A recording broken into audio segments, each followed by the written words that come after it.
Desde luego que tengo responsabilidad, porque precisamente una de las cosas que a nosotros nos falló siempre fue la capacidad autocrítica.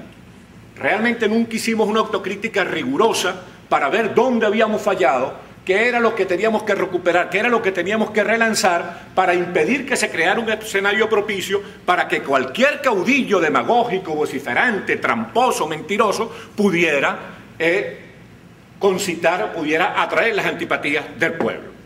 Se hicieron algunos esfuerzos que es necesario rescatar.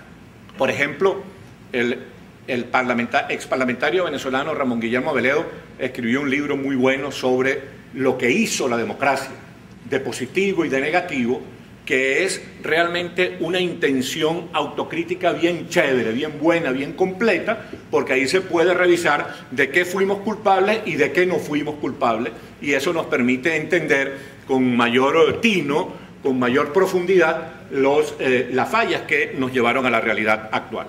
Se hicieron grandes esfuerzos democratizadores, modernizadores, todo eso es verdad, pero se cometieron algunos errores que se han exacerbado con el socialismo del siglo XXI, pero que fueron errores que venían desde nosotros. Así como esta mañana el profesor Lustó le decía a la colega Leana Astorga que no se olvidara que había atropello a la libertad de expresión de los gobiernos izquierdistas, pero que los había habido también de los gobiernos derechistas, y eso es muy importante, porque si no nos hacemos la autocrítica en todo ese tipo de cosas, finalmente no vamos a entender nada, y siempre los Chávez y los Castros y los Morales nos van a tener fregados, porque no vamos a tener la capacidad de entender nada. Pero se cometieron algunos errores muy importantes. Por ejemplo, uno, la adoración del Estado. El estatismo es algo que este socialismo exacerba, pero el estatismo es algo que ha estado inscrito en el código genético de los latinoamericanos desde tiempos inmemoriales. Siempre hemos tenido una confianza desmedida en el Estado. Siempre le hemos dado al Estado un protagonismo mucho más allá de lo conveniente. Eso ocurrió con nosotros y es una de las cosas que, en el caso venezolano, explica la llegada de Chávez al poder. Tenemos un ejemplo que no me atrevo a meterme en ese territorio para no invadir lo que son los territorios naturales de Horacio Medina. Pero una de las cosas que va a exponer después sobre el petróleo, pero una de las cosas, por ejemplo, que recuerdo es que cada vez que uno decía que había que intentar un cierto grado de privatización de PDVSA, la empresa del Estado, entonces toda la gente, incluso los más inteligentes, los más lúcidos, los más cultos, te caían encima y decían, no, PDVSA, para que sea del pueblo tiene que ser del Estado. Uno de los mitos más terribles, uno de los mitos más absurdos que nosotros hemos alimentado en Latinoamérica, que para que las cosas sean del pueblo tienen que ser del Estado. La realidad que ha demostrado que la mejor manera de que las cosas dejen de ser del pueblo es que sean del Estado. Y hoy en día, una de las razones que explica, una de las razones que ha facilitado la concentración de poder de Chávez era que PDVSA era una empresa del Estado perfectamente controlable por cualquiera que llegara a la presidencia de la República. Pero tú planteabas que había, como planteó Herbert Torres o Miguel Rodríguez, algunos dirigentes venezolanos, y yo siguiéndolos a ellos, porque no siendo experto petrolero, no me atrevía a ser muy contundente en esas opiniones. Uno planteaba que una parte de PDVSA tenía que pasar directamente por vía de acciones a la gente, al pueblo común y corriente, a los empresarios y a la gente que pudiera comprar acciones, entonces te hacían aparecer como un traidor a la patria, como un tipo que quería regalarle el petróleo de los venezolanos a los ricos.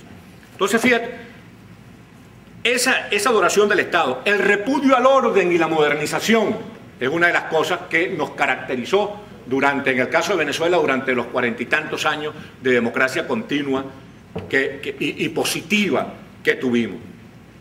El caudillismo, con Chávez, con Evo Morales, hemos llegado al paroxismo del caudillismo, a la exacerbación total del caudillismo, pero el caudillismo lo tuvimos también siempre nosotros. Rafael Caldera fue 7 veces candidato presidencial. Alfaro Ucero, el jefe de Acción Democrática, desde el año 45 estaba jefaturando en Acción Democrática. Es decir, ese caudillismo, esa obstrucción del desarrollo del nuevo liderazgo, esa voluntad de acaparar poder, era algo que caracterizaba a nuestra sociedad, y no solo en la dirigencia política, en la dirigencia empresarial, arriba, sino que lo caracterizaba también en el pueblo, porque cualquiera que tenía un poquito de poder lo utilizaba para abusar del poder. O sea, si usted nombraba a un venezolano presidente, abusaba del poder, pero si lo nombraba policía también abusaba del poder, y si lo nombraba ¿cómo se llama?, recepcionista de su oficina, también abusaba del poder. Yo como alcalde tenía que cambiar mi recepcionista de la alcaldía más o menos cada 6 o 7 meses porque abusaban del poder. Terminaban abusando del poder. Creían que ellos creían que estaban allí no para facilitarle a la gente que hablara con el alcalde, sino para que la gente tuviera que pagarle un peaje a ellos para poder hablar con el alcalde. Entonces, ese rasgo cultural muy arraigado entre nosotros es una de las cosas que contribuyó a que pasara lo que pasó. El clientelismo político, concebir al Estado como una propiedad tuya, y entonces que tú empiezas a repartir dádivas y favores y sinecura, ese clientelismo político que se convirtió en algo masivo, explica la situación en que estamos nosotros hoy. La veneración de la astucia. Esto es muy importante. Resulta que los políticos y en general la sociedad terminó llegando a creer que la expresión más alta de la inteligencia era la astucia. Que realmente lo que tenía es que ser astuto. Yo no sé cómo le dicen en Nicaragua, ya se le dice la viveza criolla, ¿no? Vivian, la viveza criolla. Bueno, eso se expresó también en el trajín político, en las faenas políticas. La veneración de la astucia como gran virtud de la política y como gran virtud de la vida social. El canibalismo, muy importante.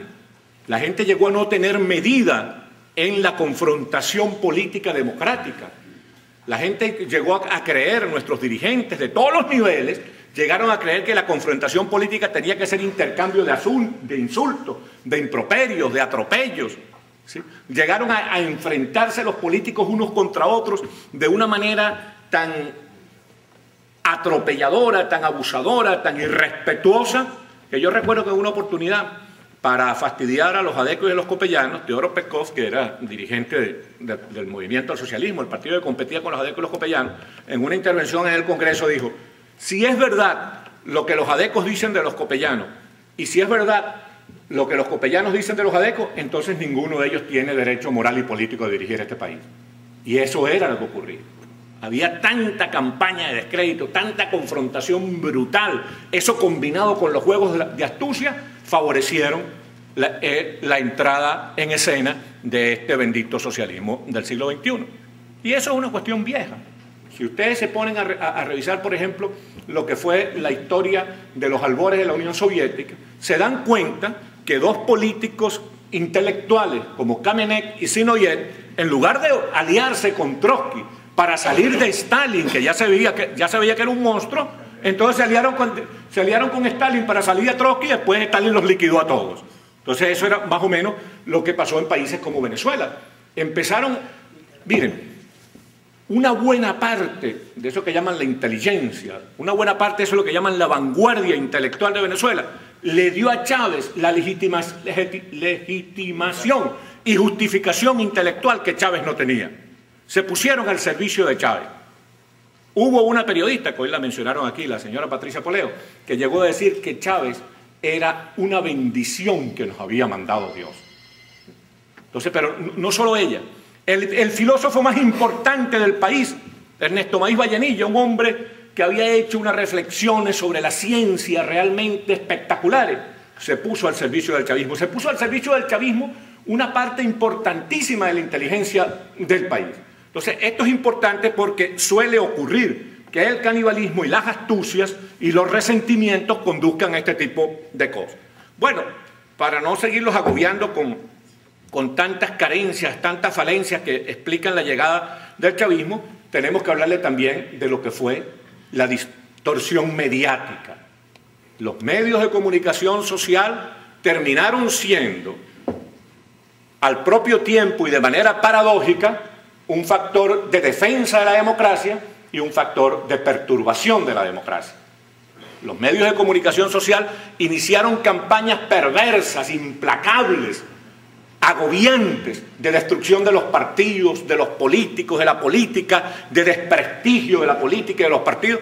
Por eso yo escribí un librito por ahí que se llama La política es chévere, tratando de hacerle ver a la gente que la política es una actividad de servicio público, que como decían los padres de la iglesia es la más alta expresión de la caridad, que vale la pena meterse a político, porque hay que inculcarle a los jóvenes que vale la pena meterse a político precisamente para que cambien las élites dirigentes, porque los medios de comunicación social en esa campaña salvaje llegaron a destruir la imagen de la política, de los partidos, de todo lo que tuviera que ver con esa actividad que es vital y básicamente una actividad de servicio público.